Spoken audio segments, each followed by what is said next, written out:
How to download and install the Reolink app on Android. In this video, I'll walk you through how to download and install the Reolink app on your Android device so you can start monitoring your Reolink cameras anytime and anywhere.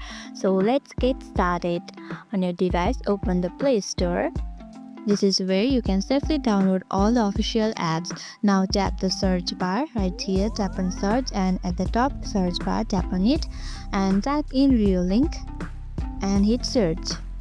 You will see Reolink at the very first right here. Now tap on install in order to install it. The download will begin immediately and it will only take few seconds depending on your internet speed.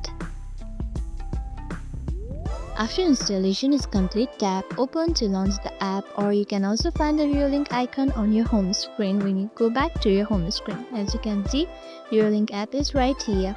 Tap on it to open it. And that's it, you have successfully installed the Reolink app on your Android device. If you found this tutorial helpful, don't forget to like, subscribe and hit the notification bell for more tips and tutorials. Thank you for watching.